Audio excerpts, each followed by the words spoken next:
This 36-year-old billionaire is rumored to be getting married this summer. Hello? You're currently on the phone with Kacey K.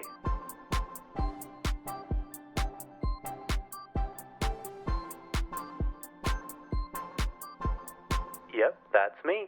Welcome back, everybody. I'm Kacey. This is On the Phone with Kacey K. Sorry if I sound a little nasally.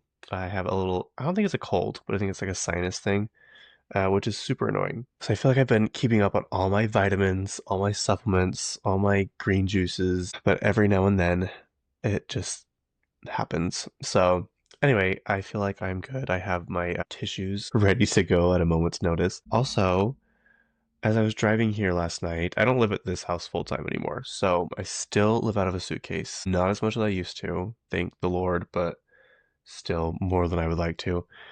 As I was driving here last night, I realized I forgot my bags. Yeah, I could not get ready this morning, and I could not shave for you. Although it might make my face look a little bit thinner, so who knows? But a neck beard is never the answer. That's why I've been wearing a lot of hats lately. Is because, well, for the last few weeks, my hair has been extremely overgrown. I actually got a haircut, so it looks better now. I saw my old videos of me when my hair was long in the back and kind of did that flip out thing. And I used to hate that because it was so hard to maintain, and you had to do your hair. Like you couldn't just hurry and get up and fix it and whatever. It was like I was matted and stuff. But when it was done, it looked really good. And because I always talk about cutting it, and my friends and family would be like, no, no, no, we like the little flip out thing, especially when you're wearing a hat. I'm like, yeah, yeah, whatever. Then I saw this picture of me, and I'm like, okay, all right, they were correct. They were right. Anyway, here I am. It is December 16th. It is my friend Isabel's birthday. Also, my friend Savannah's. I haven't spoke to Savannah in a long, long time, but if you're listening, Savannah, happy birthday. Isabel, happy birthday. Isabel just had a baby this year, and she's adorable. She has the most hair I've ever seen a baby have ever, and it's the cutest thing. So anyway, happy birthday to you guys. It's also my third grade teacher's birthday, Mrs. Hanson. Happy birthday, Mrs. Hanson. I don't know why I remember that. I think it's just because those other two had birthdays that day. But anyway, happy birthday to everyone. Let's see. I said I was going to. I can't remember what I said. I'm gonna be honest with you. You remember if I said I was not gonna do episode this week and not do it the next week? But I'm like, I feel like I can do both. So as of right now, I'm gonna do both because I'll be here at this house for quite some time next week. So there really is no reason for me to not do an episode. And then Christmas is on Thursday, so I'm like, it's really not that close to Christmas. So I'm like, okay, I'm gonna take it off. So anyway, here we are. Today I wanted to do my favorite Christmas movies. I think I've already done them, but and then the top earning. I don't know if we've already done this, but if we have, I don't think people remember. If I can't remember, then I'm gonna assume no one else remembers. And then next week I wanted to do my favorite things of the year. So I'm like, I don't really want to do that on the 8th of January. I'd rather do it on the 1st. The 1st is a Thursday, which I think I'm going to change the episode dates to Thursdays, maybe Fridays, because in all reality, it's not like everyone listens on Mondays. Some people say that they have certain days that they listen to the podcast because they that's their cleaning day, that's their errand day, that's their whatever day. But you can still listen to it on Monday. You can still listen to it on whatever day you want. It just would make it easier on me because I feel like I'm so behind on anything that comes out. And I record usually Tuesday mornings. So it would just make more sense for me to release it on Fridays, Thursdays or Fridays. I haven't decided yet. Because then it's by the time I'm recording the next one, I'm like, so much has happened, and it's like old news now at this point. So anyway, yeah, logistics, behind the scenes stuff, it's exhausting. What else has happened recently? I haven't seen any movies lately. I think I'm going to see this coming weekend, I'm going to see Housemaid, which I was thinking this movie must have a lot of more sex and stuff in it because the book could have been PG-13. There's no reason for the book to be rated R. So there's definitely a lot of steamy scenes, which I have heard. I've heard it's there's multiple sex scenes, and in the book there's it hints at one. Not hints, it what am I trying to say? It talks about it, but doesn't talk about it. You know what I mean? But I want to see Eternity with Elizabeth Olsen, Miles Teller, and Callum Turner. Callum Turner apparently just said that he is going to choose acting roles that don't include kissing other people because his kisses only belong to Dua. And I'm like, Dua is literally God's favorite person. I've heard that phrase before, but I think I've only thought about it during like as opposed like not opposed in reference to celebrities. Yeah, this last year, I'm like, there are definitely normal people who are God's favorites, and it's very unfair. But I can't be salty about it. There's nothing I can do. I just have to move on with my life. But yes, definitely do it as one of God's favorites. I'm kind of behind. I've caught up on Heated Rivalry. If you have not like on that train, um, it's a very, very, very sexual show. So, but it's very cute. It's a cute show. It's based on these books about hockey players and their like rivalry teams. Even though there's not a ton of rivalry. Getting more now because the episodes come out weekly on HBO Max, and there's two different storylines. I think they merged two different books together. I don't really know why because the show is so successful that you would think that they would want to save as much content as they could for new seasons. But anyway, these two hockey players like fall in love or intimacy or whatever, and it's very steamy. They are like in such good shape. Um, I Here's the thing with me. If I get off my routine, it really throws me through a loop. It's harder to get back on my routine than just to stay in my routine and do hard things in that routine, if that makes sense. Like I was in the best physical shape this summer I've ever been in my life, and I kind of just let it all go. And I really am upset about that. But this show has made me want to get back into working out because they all look amazing. And it's not even like I looked good, in my opinion. I just felt good. I felt so good. I just did. My clothes fit better. I could think better. My mind was clearer. I slept better. I just had more confidence. What else have I been watching? I caught up on All's Fair. I finished All's Fair, and it definitely left on a cliffhanger. If you have been watching, you are understand that. It's so good. I know people watch it and like make fun of it, but it's so entertaining. Like it's definitely not a show that's like, oh, this is boring. Oh, this is a slow part. Like it is like I'm always like, did they really just say that? Like Sarah Paulson's character, I'm totally unfazed by now because the stuff that comes out of her mouth. I would love to play a character like hers because I couldn't speak to anybody that way in real life. Some people I would like to, and maybe someday I will, but the way she just speaks like that to everyone, like just everyone, is so funny to me. So All's Fair is very good. Obviously, second season is coming. I love that Kim is in her acting era. I know people hate it, but whatever. I don't. I love it. I will consume it. I'm excited for her new movie with Eva Longoria, which I talked about last week. I have not caught up on Kardashians yet. I need to lay the law down and get that done. I kind of watch that at the gym when I'm on the treadmill, and as I just said, I haven't been in the gym that often lately, so I need to catch up on that. And then Real Housewives comes out again tonight, so I need to catch up on the last episode.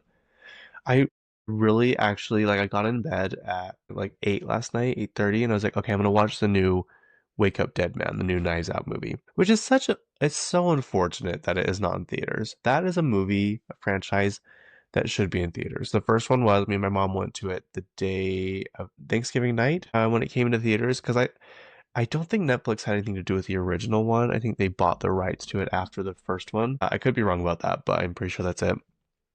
And it was such a fun theater movie. Like to go and experience it with a bunch of other people. And it's just not the same. I'm sorry, it's not the same watching it at home. That's the whole debacle, well, one of them, with Netflix buying Warner Brothers, is because people are like, okay, well, there goes even more movies that aren't going to theaters. And if they do put them in theaters, they're going to be in theaters for like a week, maybe. So anyway, it's unfortunate. But I was going to lay down and watch it last night. And I was like, I'm not even like that tired. When I got into my Christmas flannel sheets, into my cozy, cozy bed, my bed is so comfortable, you guys. It is truly like I, well, I spent a pretty penny on it, but I could have spent more because I bought it when I worked at the furniture store, and they have an employee sale every year, which is on top of your employee discount. And so I saved a lot of money, but I also spent a couple thousand. But they say you should spend the most money on your shoes and your bed because that's where you're in the most. And I agree. I do not regret buying this bed at all, but it was pricey. I don't know how people afford to buy furniture and mattresses full price. It's absolutely insane, but whatever. Um, I went right to bed. I did not like. I woke up. I had my Christmas lights on still. I didn't set my alarm. Thank goodness I woke up at a decent time today. It was one of those nights where I was just dead to the world. I think it's because I have like my sinus issue right now, so maybe I just needed some sleep. I didn't watch it, so I need to watch it because people said it's really good on Twitter. It's kind of like buzzing that people are liking it, and especially Glenn Close's character. They say she plays this comedic character, which I just love her no matter what. Like I could watch her do whatever. But who else is in that? Glenn Close, Josh O'Connor is in it. He is the guy from what else has he been in? I know for a fact he's been in Challengers because Challengers was my favorite movie last year. But I heard that last week's SNL was one of the lowest rated or lowest watched of the season, which is unfortunate. Well, he's number one on Star Meter on IMDb. Wow. Okay. Let's see. There's not many that I know of. Okay, so Wake Up Dead Man, obviously this year. Challengers. Lee. Oh, Lee is the one. I didn't know he was in that. That's the one with Kate Winslet. And she plays that historical. Was she a journalist? It's a true story. Oh, I didn't know he was in it too. I even read a book about, or not a book, a magazine about this. Oh my gosh. Okay. So Kate Winslet's in it, Alexander Skarsgård, Andy Samberg. That's an interesting. Marion Cotillard.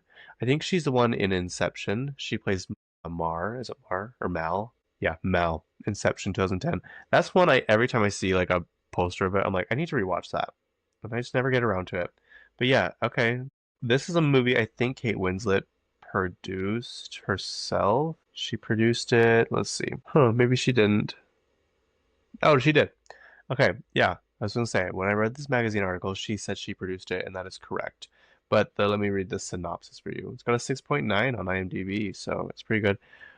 War correspondent Lee Miller travels to the front lines of World War II to embark on a mission to uncover the hidden truths of the Third Reich. Is that how you say that? Reich. But in the wake of betrayal, a reckoning will come over the truths of her own past. It's on Hulu right now if you want to watch it. Anyway, Josh O'Connor, back to him. Nothing really else. Oh, he's in The Crown. He played Prince Charles for 13 episodes. I had no idea. He's in Emma, the new remake with Anya Taylor-Joy. Les Miserables, the TV miniseries. God's Own Country. He's been in quite a bit. Peaky Blinders. He was in 3 episodes of that. He played James. Sadie and Georgie, who is James. Okay, anyway, that is it. I don't even know why I started talking about him, but I did. Oh, Wake Up Dead Man. So no, sorry, I haven't been watching that much. I kind of been catching up on stuff and apparently sleep. That is it for me this week. I don't think I did anything else that's like I went to a couple Christmas parties this week and I took the train downtown on Friday night. Also, Salt Lake City downtown lately has been a nightmare. So I would avoid it at all costs. It is like awful. A gridlock for most of the night until like 10 or 11. There's just so much going on and there's not enough parking. And I don't know why they keep having events or building stuff they're not going to put parking in. They're adding that parking garage onto the Delta Center, which will be nice, obviously, but it it's only like 450 spaces, which yeah, that's a lot of cars. But also it's gonna be a nightmare for those cars to get out of that parking garage, especially if people are getting out of the parking garage at the gateway. I have a very, very, very big tip for you because this has happened to me multiple times.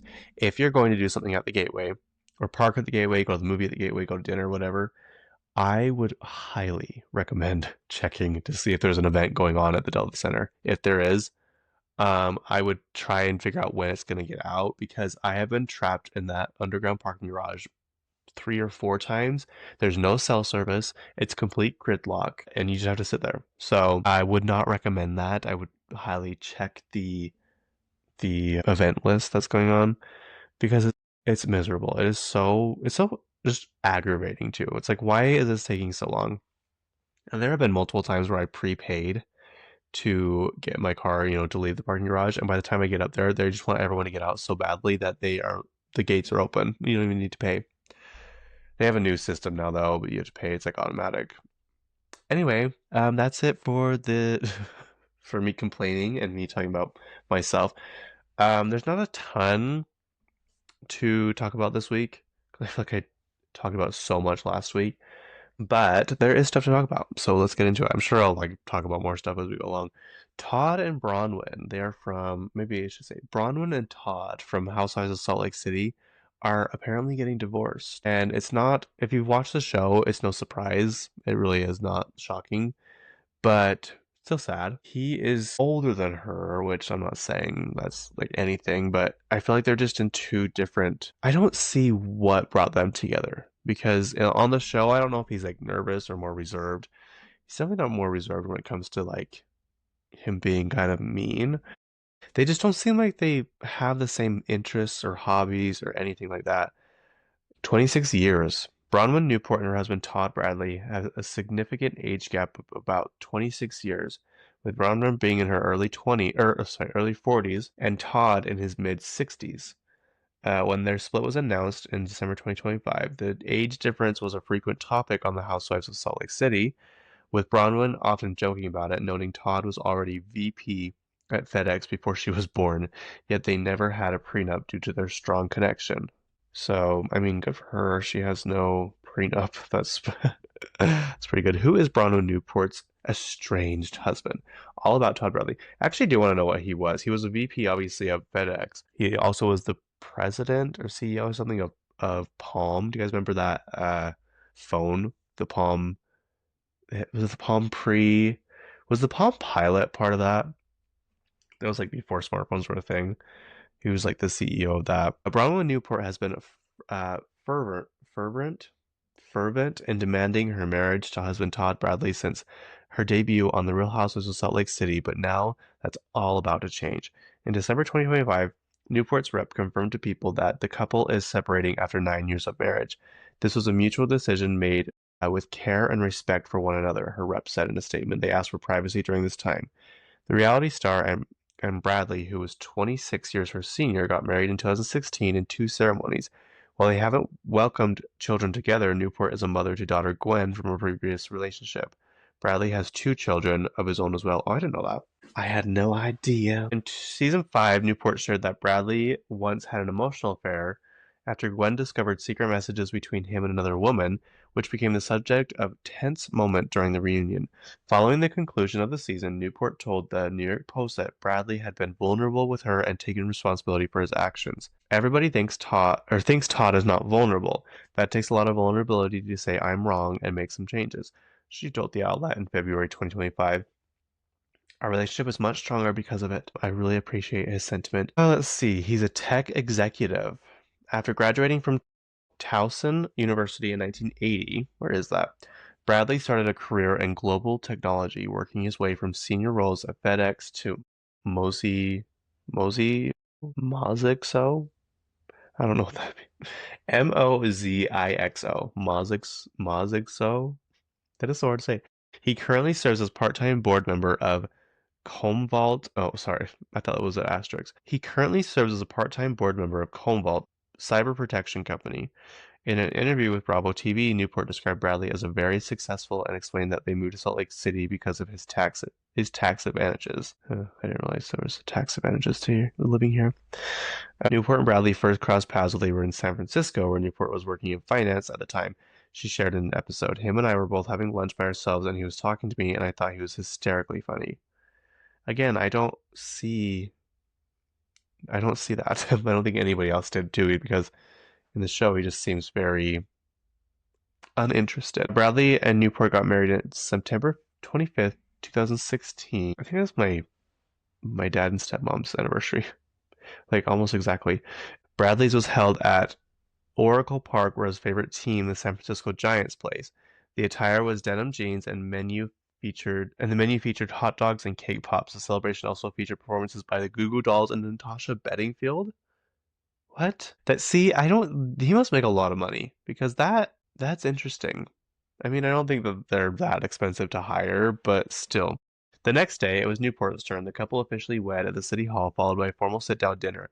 The Dancing with the Stars band provided the music, while Newport, ever the fashionista, wore 5 outfits, four designer dresses, and a pantsuit. After joining the cast of Real Housewives of Salt Lake City, she clarified that the couple would not be renewing their vows on TV. That is actually the kiss of death for marriage. Interesting. Okay, anyway. So that's obviously going to be a huge topic for next season. Also, Jen Shaw is out on the streets, people. So, watch your back, mind your business. I'm curious what, like, I know Monica probably isn't scared of her, but there's a part of me that thinks that she doesn't want to see her in real life. You know what I mean? Like, I'm sure if she did, she wouldn't be afraid to say what's on her mind. And I think Monica can throw hands too if she needs to. But also, like Heather Gay, I wonder what Heather's thinking. Meredith seemed to kind of have a relationship with her still in prison. I don't think any of the other ladies need to like necessarily be fearful. Maybe Whitney said something along the lines of her not being a good person or her not liking her or whatever. But yeah, anyway, I everyone always says Andy said he has no intention of having Jen back on the show. He doesn't want to ever see her again. And I believe that, but I also think that it could also be I also think it could be his way of getting people off his back about asking so many times about Jen coming back to the show because it's probably annoying. It's probably annoying for him to be like, no, no, she's not, whatever. Because I think we all know the ratings would skyrocket. If studios get desperate enough, they would do that. So I wouldn't say no to her coming back, but also what she did was pretty awful, and the victims that some of them, took their own lives. So it was a pretty big deal. I knew something was up when the first scene of her, like the confessionals where they sit down in their chairs, which those chairs are from Marcy Willie, by the way, when there was like hardly any furniture. There was like nothing in the background. I'm like, why is this big mansion like hardly filled with furniture? You know what I mean? Like, I don't understand it. It's so frustrating. Sorry, I had to blow my nose, but I probably sound more nasally now. Anyway, what were we talking about? Oh yeah, I just like there was always something up with her, and she always, from what I can remember, I swear she said Coach Shaw was like one of the head coaches of the Utes, but he's not. He's like an assistant coach or something, which I mean, still, that's still great. I'm not saying that's a bad thing, but she just made it seem like he made more money than he probably actually does. So, but it's like, how did he not know? I guess she had, I don't know. I like if your partner made that much money, wouldn't you be kind of curious like how they get the money, like exactly how that happens, you know what I mean? Cuz I mean, she did live a lavish life, and you'd think that if they moved in that big house, I don't think that his salary would cover that big chateau, that big chalet, not chateau, chalet in Park City. Apparently, it was she rented, so who knows? So, to reference my, I don't know if it came across that way, but in my intro, when I said, what did I say? This 36-year-old billionaire is rumored to be getting married this summer. It was like supposed to be like Jeopardy. The answer is Taylor Swift. She turned 36 the other day. I have yet to watch all of her documentary because I personally do not have Disney Plus because I can't afford all this stuff, you guys. I really can't. I canceled my Paramount, which I watched a lot of shows on Paramount. Well, not a lot, but I watch shows on Paramount. And because I use my parents now, and then I canceled my HBO Max, but I got a new one because that deal, 12 months, $3 a month, which I calculated it. It's gonna save me like $200 a year just on that because I was paying 18.50 and it wasn't even the highest package. I don't pay for Netflix, so I don't really see that much Netflix stuff. And I haven't paid for Disney Plus in a long, long time. So I kind of have to watch it where I can. But I think I'll watch it the rest of this week. But I saw, kind of where she's getting ready to go and how excited she was and getting everybody pumped up and all this stuff. But I hear she gives away so much money. Like they bleeped out how much money she gives bonuses to her dancers, and they're like, it was several Mississippi's long, so it's a lot of money. And I'm like, that is good. I've heard the dancers got like $750,000 bonuses or made that much. Maybe they made that much total. Regardless, that's a lot of money. That is a lot of money. Sorry, I just think about how much that would change my life. Anyway, she turned 36. A lot of people were doing their top five favorite songs, and I really couldn't choose five. And I think I made a list. It was 10, and then I added one for like an honorable mention. But even this is hard to choose. Like, there's so many good songs. Okay, in no particular order, my favorite songs of hers are Back to December. I just think that song is, I don't know, I feel like everyone can relate to that because it's basically her like apologizing for ending things with somebody and how she regrets it. And she thinks about it all the time. The Great War, I think this is truly one of the greatest songs ever. I'm so upset it's not on the original album of Maroon. Maroon, God.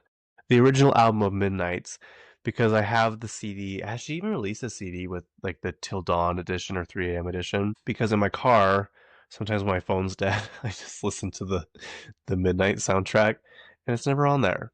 Plus, the sound is better coming from a physical media.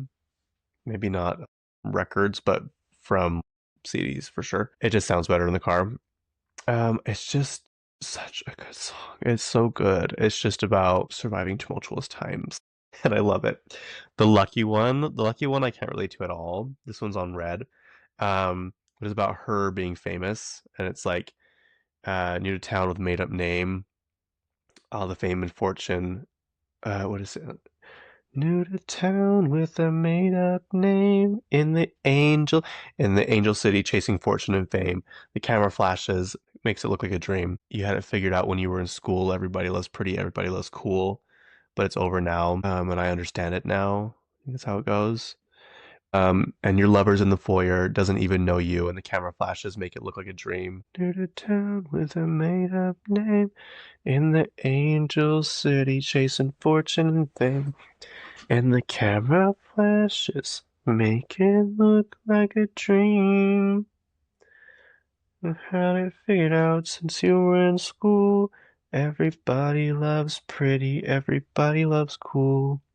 So overnight you look like a 60s dream. I see my name up in lights. I think you've got it right. Anyway, it's just about her being famous and how the fame train goes and how like there's always a million people behind you waiting in line to take your spot. Just how you think it's supposed to be, what it's like this glamorous thing, but really in reality it's completely different from what you think. So I cannot relate to that at all. Okay, Champagne Problems from Evermore. This one I also can't relate to, but just like the nostalgia of it. And any time, I don't think any of these songs on this album have music videos, do they? But she posted that photo of her in the wedding dress at the bottom of the stairs of the spiral staircase. That is what I imagine every single time I listen to this song. And I just imagine a wedding or a wedding that was supposed to happen in this elaborate like mansion chateau thing. And I don't know, just the way she sings it, just like the passion and the when she says maybe she's fucked in the head. Like just like the I don't know, the emotion behind it. I just love this song. Evermore, yeah, Evermore is such an underrated album. It truly, truly is. It's such a fall album too, fall slash winter. So when I first started listening to music to fall asleep to, it was La La Land. I would listen to the soundtrack of La La Land, which is funny because there's a lot of like upbeat songs on there, but also the do do do do do do do do do do. Okay, Getaway Car from Reputation. Reputation is fantastic. It's one of my favorite albums of hers. Yeah, there's just something about Getaway Car and how we were robbed of a music video from that. The Thelma and Louise vibe you get from it. Trust Nobody. You can never trust anybody vibe from it. I don't know. It's just it's fun to sing. Put the money in a bag and I stole the keys. That was the last time you ever saw me. But I love that clip. I think I've already said this, but that clip of her and Jack Antonoff in the studio, like creating this song, like they're literally creating it as just like riffing off each other and they're just like, coming up with it out of like midair, and they both like collaborate on this part together. And they're like da da da da da da, and she's like, "Put the money in a bag, and I stole the keys." And then I think he's like, "In the last, that's the last time you ever saw me." And they just like get so excited, their eyes light up, and they're so excited to like, they finally they got it, it clicked, and it's like the one they're gonna use. You're losing me. I love this song. It's like stop doing what you're doing because can't you see that like it's I'm slipping away, like I can't do this anymore. You need to stop. Fortnite, obviously. This song is such a vibe. It just makes you feel like you're in this euphoric state. And it's like a somber state as well. It's about like love that should have been. The sound of it, the production of it, the it's just fun to sing. Thought of calling ya, but you won't pick up. Another fortnight lost in America. Moved to Florida. Buy the car you want. Anyway, when she's like, your wife waters flowers, I want to kill her. It's like, I can't relate, but also same. Okay. So Long London. The part in this song where she's like, I died on the altar waiting for the proof. And then how much sad. I died on the altar waiting. You say that you love me, but where was the proof? I died on the altar waiting for you. You swear that you love me, but where was the proof? I died on the altar. Something.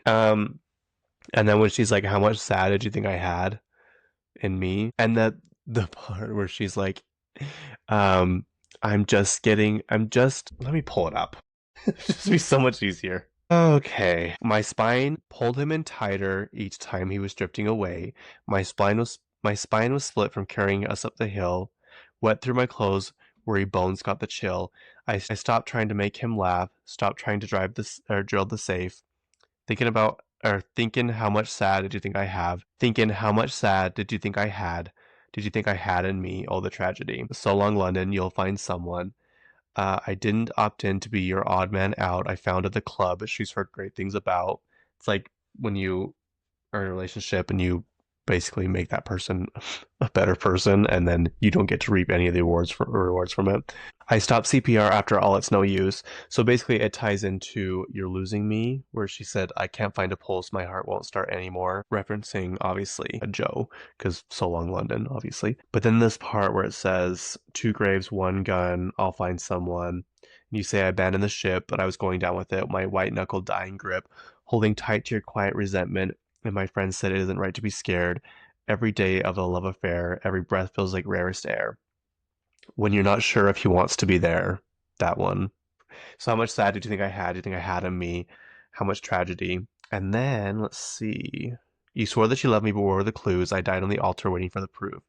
And I'm just getting color back into my face, and I'm just mad as hell because I love this place. Isn't that the worst when you love something so much, but someone else ruins it, and you have to like leave it, and you can't like I don't know, you can't ever think about it the same way. You can't go back. You can't do it again. Like it's just ruined, and it's so frustrating because you loved something so much. Okay, back to my list. Let's see. Okay, how did it end? Torture Post Department. It's just such a good album. Okay, how did it end? It's just oh my gosh.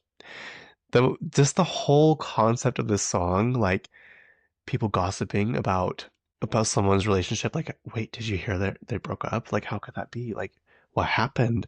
Just like the gossiping of it, the pure shock, like how is this happening again? And then just the bridge which say it once again with feeling, how the death rattled breathing, silenced as the soul was leaving, the deflation of our dreaming, leaving me bereft and reeling, my beloved ghosted me, sitting in a tree, D-Y-I-N-G. I always think about the part where she sang it live, when she's like, my beloved ghosted me, sitting in a tree, D-Y-I-N-G. She like shouts it.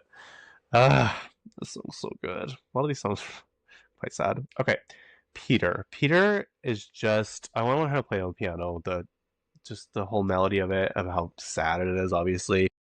I relate to it differently than basically everyone else would, but it's just I don't know. It's one of those songs where once you like really listen to the lyrics, you're like, oh, okay. Like it's like I'm not saying this song relates to everybody, but you know how everyone has one of those songs where you finally listen to the lyrics and you're just kind of you stop in your tracks because you're like, wow, this like song was written for me, like directly. I feel that very much with this song. Forgive me, Peter, my lost fearless leader, in closets of cedar, deserved from preserved from when we were kids. You said you were gonna come back. You said you were gonna come back. Words from the mouths of babes, promises, oceans deep, never to keep. Anyway, It's such a good song. I love it. Okay, and then the honorable mention one. I just love this song. I don't know. Maybe I'm just like making stuff up, but I actually had to find this song because it's not on any album technically that I could find at least. But all of the girl. This song's actually a sweet song. It's not sad. Basically saying she's appreciative of all the girls before because they made him into the man that he is now, and she gets to love him. So made you the one I was before. Anyway, okay, those are my favorites. Some of my favorite songs from Taylor Swift that could change at any moment, but most of them are stuck in stone. Like the one on Folklore is very, very high of my list. Call It What You Want To from Reputation. Forever and Always, the piano version. That one is a good one. Love Story, obviously. Like there's always like the big ones that are very, very like classic favorites of mine. Fate of Ophelia, Father Figure. I love me. I know people hate that song, but I just love it. I think it's so fun. Especially the music video when he's like, stay calm. She's like, Je suis calm. That's how they say it in French, by the way. Exactly like that, accent and all. Promise that you're never gonna find another like me. Like what a perfect revenge song. Also, it's like I'm a bad bitch and I know it and I'm not afraid to lose you. Anyway, okay, let's move on. I know you guys are sick of talking about Taylor Swift. Okay, Magic Treehouse. Do you guys remember this? The Magic Treehouse is getting turned into a a series, a TV series. I actually never read a full book of this, but I always loved the covers. The covers look so fun. The one with like the twister where they're the that one always comes to mind. I don't know why. The tornado one. Mary Pope Osborne. What a name. I wonder if that's her real name. Yes, a Magic Treehouse animated TV series is officially in development with Squire and Rideback, bringing the popular book series to life with author Mary Pope Osborne as creative partner, set to honor the book's legacy while utilizing modern tech for new audiences after decades of book success. While a specific release date isn't set, production is underway, continuing the adventures of Jack and Annie as they travel. I fucking know two people named Jack and Annie. They travel through time via their magical treehouse, exploring history and fairy tales. Wonder what it's going to be on. Who is going to. Wonder if Netflix owns it, Prime, Disney. Maybe Disney could own it. Who knows? We never know. Anyway, I just thought it was fun. It's very nostalgic for me. This one's sweet. Haley Steinfeld, she is pregnant. Her and Josh Allen. I love whatever news outlet showed this. It showed a picture of just her and a picture of just him.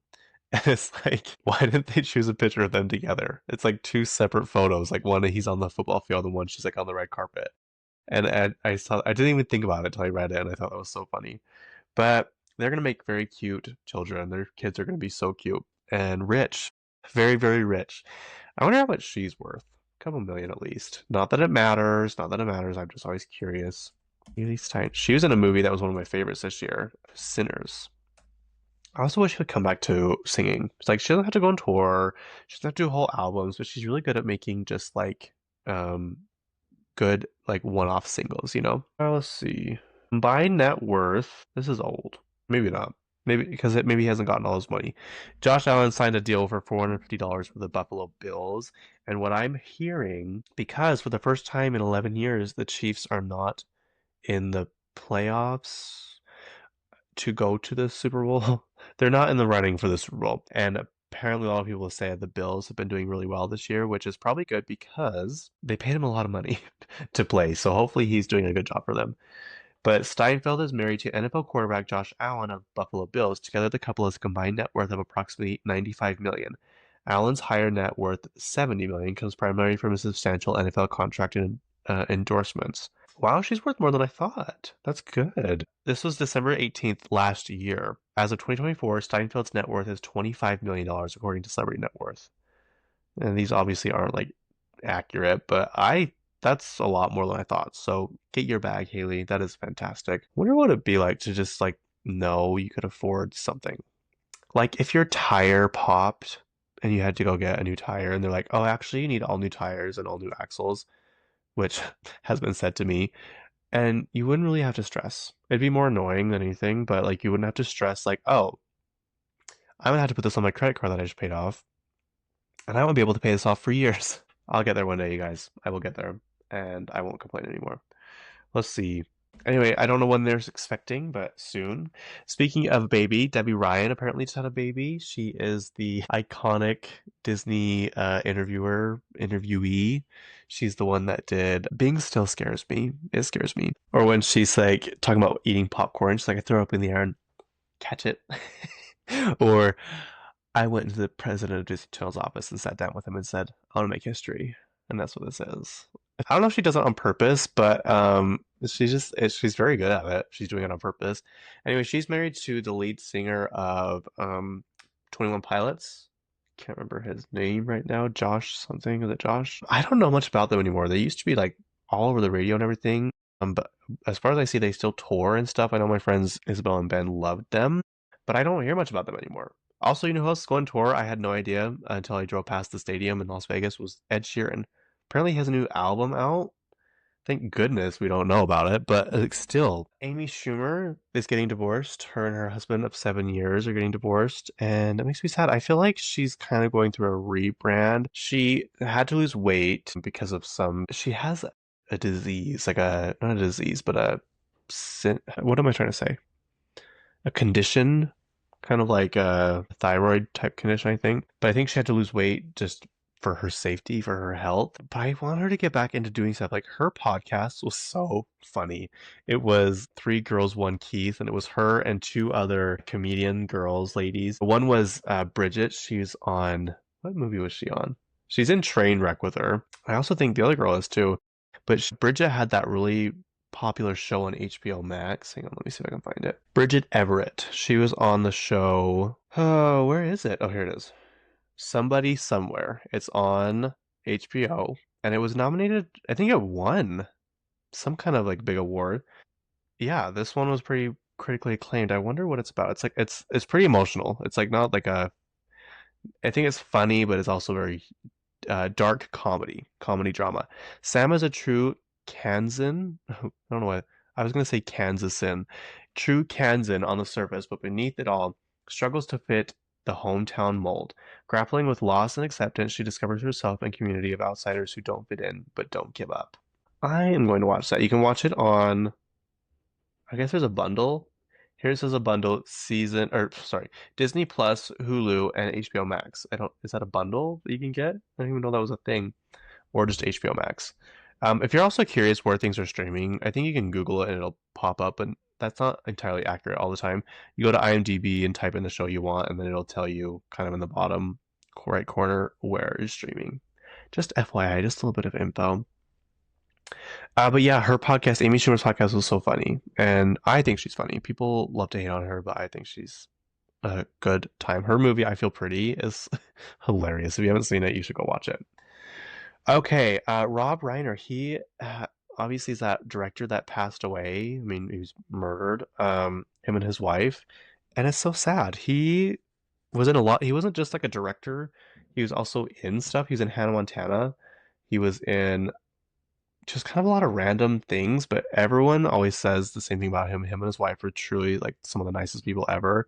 If you're unaware, his son has been arrested because I think they know. I don't know if it's been out for sure, like specific facts that it's a true thing. But his son killed them in their home, and their daughter found them. Their son has apparently struggled with like drug addiction for a long, long time, and I don't know. It's really, really sad. But yeah, that's awful. It's kind of giving, I mean, in a different light, but what is that? What was her name from the Charles Manson group that killed that actress? Not Sharon Stone, Sharon Tate. Is that her? Yeah. It's kind of giving that because they like went into her house and killed her. Okay, I found out. Remember last week when I said I can't remember which movie was gonna have three different endings. It wasn't a movie. It was Stranger Things. Stranger Things, the finale is gonna have three different endings apparently, which is kind of confusing. Let me just double check this is correct. Stranger Things, different endings. Oh, I thought it said viral or vile. Okay, maybe I'm wrong. It says there are no confirmed different endings for Stranger Things season 5 yet. Despite I thought it said vile rumors. Despite viral rumors about the Duffer Brothers filming multiple versions, this was a hoax from a parody account. However, fans and creators have discussed potential outcomes, including bittersweet goodbyes like Eddie's original fate a reset where the Upside Down never existed, or a definitive, happier ending for the core group as they grow up and leave Hawkins after defeating Vecna. The creators aim for a complete, satisfying story, but the final season is still in production. This is old. This is old. It says Stranger Things. This is from December 3rd. Season 5 to have 3 different endings. See? See? When was this one talked about? December 2nd. Okay. Who knows? So it could happen. Maybe it's like different theatrical versions, so they get people to go back home and watch the ending of on the actual Netflix platform. Okay, White Lotus season 4 is like on its way to being created, and there's a lot of people rumored to be in it. I think Helena Bonham Carter is officially in it. Christine Baranski, Martha May Whovier, is rumored to be in it. So is Charlie XCX. So that could be very interesting. Also, Charlie, she has her movie. I think she has 3 different movies like that she's involved in coming out next year, and I think all of them are going to Sundance. Also, I know this sounds bitter and hatred of me, but I hope Sundance fails miserably when it moves. I just do. I'm sorry. I am upset that they let this happen, and not that I actually like went that much, but it was just fun to. It's such a big cultural event that happens, and it brings in so much money to Utah and so many rich, famous people, and just like I've been out there a couple times. It is fun to go walk around and stuff, but I don't know. I hope it. I hope after a few years it fizzles out and it's not what it used to be. So there's a little bit of hate in my heart for this holiday season. My heart shrunk 2 sizes. Okay, last one. Martha Stewart has these prefab houses that you can buy, which they are. I am gonna find myself some land and I'm gonna buy myself one of these because prefab homes, it's like they make them and then they bring them in. Did you know, like the original Sears stuff, you could buy a house out of catalog and it would show up in a box and you built it? And apparently they were like very nice houses. I knew someone whose grandparents did that, and she's like the house was like very very well built and super nice. Like it came in on a train and they brought it to like the land where they wanted it, and it said inside Martha Stewart's new prefab home collection where prices start at 150K. Let me tell you, these are nice houses. Let's see. We're giving people the ability to bring Martha Stewart home to life with speed, precision, and affordability.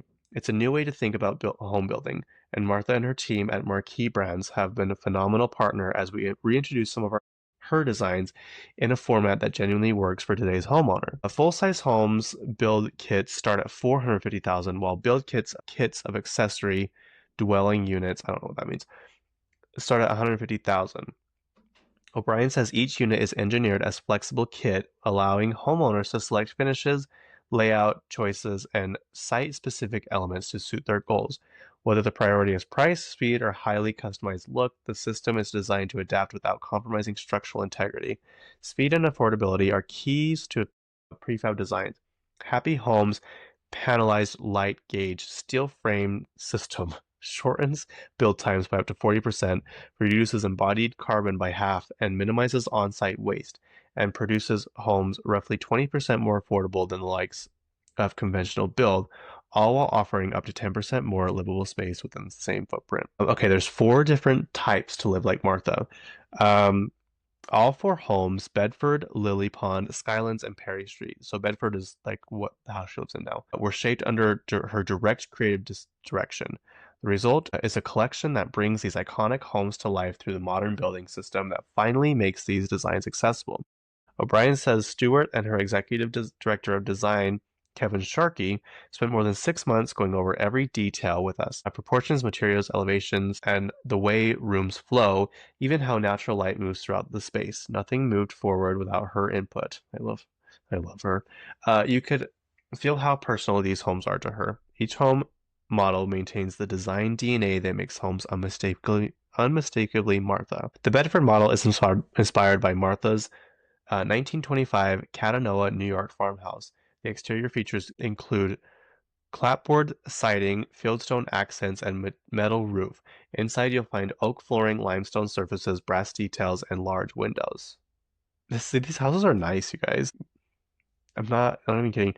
The Perry Street model is based on Stewart's former Manhattan condo on Perry Street, designed by Richard Meyer in the West Village.